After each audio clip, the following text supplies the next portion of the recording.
The Georgia Bulldogs might have the two best players in college football on their roster, one being on the defensive side and one on the offensive side. And before the season, I would have told you that's the case with Alabama, that they have the best offensive player and the best defensive player in college football. I've been swayed as the season has gone on, and there's some other characters in the game that don't play for either of these teams that are deserving of some mention here. But I'm starting to think that Georgia's got the two best players in college football in Brock Bowers and Jalen Carter. Now, I know that the last few weeks I've said Brock Bowers is the best player in college football. I still think that. I've never seen a tight end be able to do the amount of things that he can do at the level he does it at. Brock Bowers, you could drop him into the NFL right now, and I think he'd be an effective NFL tight end. I don't know if he'd be a superstar from the jump, but I think he'd be an effective NFL tight end. The praise for him nationally has gone up. We've known for a while what he is. The coaching staff's known for a long time what he is. Going back to those running up the hill recruiting videos during COVID, which has been a little bit more public recently. But Jalen Carter hasn't played a lot this year. Obviously hasn't played a lot of snaps in his Georgia career just because of a rotation. You know, Jordan Davis and Devontae Wyatt were in town the last couple of years, and he's kind of the guy on the defensive line now. You saw against Tennessee what Jalen Carter brings to the table. I think you saw it against Florida. You see the difference in Georgia's defense when he is and isn't on the field, because he is the ultimate disruptor. That is what I want to call him, the ultimate disruptor. Now, Bryce Young, Will Anderson, the Ohio State defensive end that I can't pronounce his name. I'm going to attempt to pronounce his name right here. I've never heard it said out loud. JT Tuiamolau. I don't know how to say it. He's a stud. You know, people talk about CJ Stroud. I think Jahmyr Gibbs is kind of high up there. There's a lot of guys. Jordan Addison, not playing as well as I thought. I really like Quinn Ewers. So there's a lot of names, and there's names that I'm not saying. I love Marvin Harrison Jr. Blake Corum's a fantastic running back. There's people I'm missing, right? The whole point is there's people I'm missing on this list. But who are the best, right? Georgia, I think, hot take, Georgia's the two best players in college football. Brock Bowers and Jalen Carter. Order them how you want. Brock Bowers is the ultimate weapon, and Jalen Carter is the ultimate disruptor. I mean, they're just both huge difference makers. And Georgia's team is so talented that they don't have to have a fantastic game for Georgia to dominate. Against Tennessee, you saw it was Jalen Carter that had a fantastic game. Brock Bowers, not too much of a factor. Brock Bowers, huge factor against South Carolina, huge factor against Florida, against Oregon. You know, Bowers barely touched the ball. So Georgia's team is so fantastic that it almost doesn't feel like that sometimes. But I promise you, drop these guys into other teams, and like every single play, you would feel their presence, and that's how you feel really, because Brock Bowers is such a threat. He's felt every single play, and Jalen Carter is such a menace on the line that you feel that almost every time or at least the threat of it. If he's not actually getting to the backfield, you feel that. As an offensive line, you feel that as a quarterback, how often he gets into the backfield. I got more to say, but first, Ryan Keller from Dog Post here. Make sure you're checking out Dog Instruction. We've got an event with Kelee, Ringo on November 20th. That is the Sunday after Kentucky. Spaces are limited for that event. You can get 3 items signed. You get the book. You get to meet Kelee for a minute or two. Spaces are limited. When Dean says we're running out, we are running out because there aren't that many in the first place, and they are selling, so there's not too many spots left. Make sure you're clicking that out and checking that out. It's going to be cool. It's going to be at the Red Zone on Clayton Street in downtown Athens.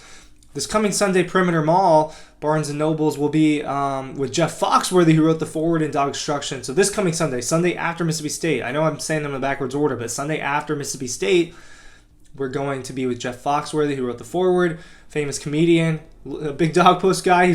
He might be watching this. He watches some of these videos. So just like you guys, make sure you're checking that all out.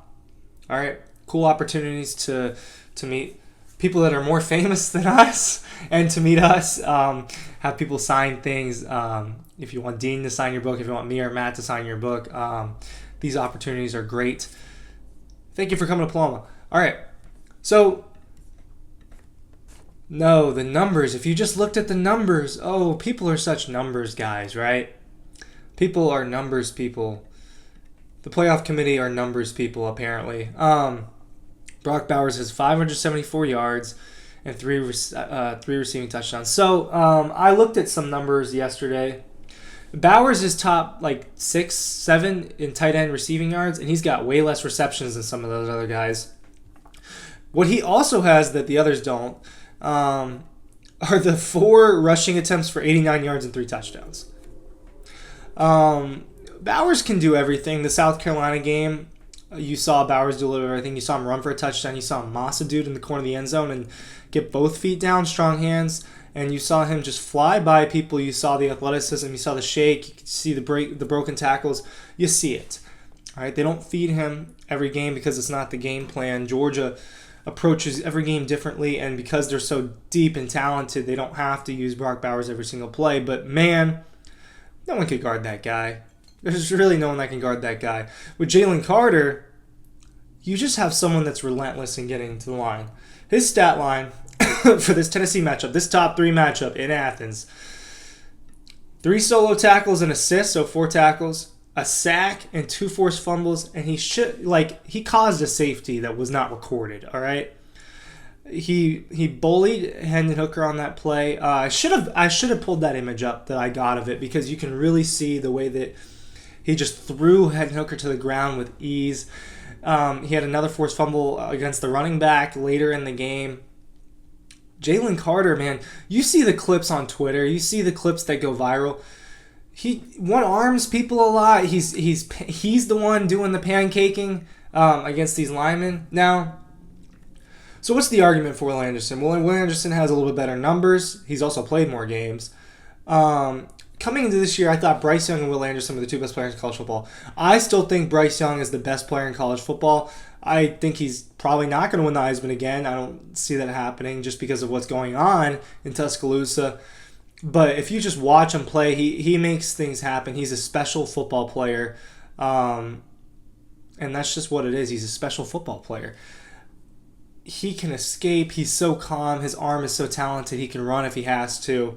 The only knock on him is his height, and that's a knock on Stetson Bennett, but Stetson Bennett's doing great things right now. So the thing with Bryce is I think he's better than CJ Stroud. I think you can hear a motorcycle flying by my house. I think he's better than CJ Stroud. I'm at the point where I think Will Anderson will probably get drafted ahead of Jalen Carter because edge rushers, outside linebackers are valued more than defensive tackles in the NFL. So I would assume Will Anderson goes ahead of Jalen Carter just because the talent gap is not far. But Jalen Carter should be a top 5 pick. Will Anderson should be a top 5 pick. If I'm a quarterback needy team in the top 5, Bryce Young is my selection coming into this. And I love the NFL draft. I'll give you more of that in the offseason. But this defensive end for Ohio State is special too. I mean, this one game he had against Penn State, with the 6 tackles, the 2 sacks, the forced fumble, the interception. He had a touchdown in that game. Ridiculous. These are the names. Like these, I don't know if these are the 5 guys, but these are 5 of the guys that are up there. But my take is that Jalen Carter and Brock Bowers are the best of them. I think that they've reached that level this year, put them over the edge. They were already top 5, 6, 7, 8 guys in college football heading into this. Jalen Carter and Brock Bowers are almost undisputedly 2 of the top 8 players in college football coming in this year. I think they're 1 and 2. Order it how you want. That's my hot take. Make sure you're checking all those links down below. Come to our book signings. Come to meet Kelee, Ringo, and hang out with us at the Red Zone on the 20th. Come to Perimeter Mall on the 13th. We'll see you there.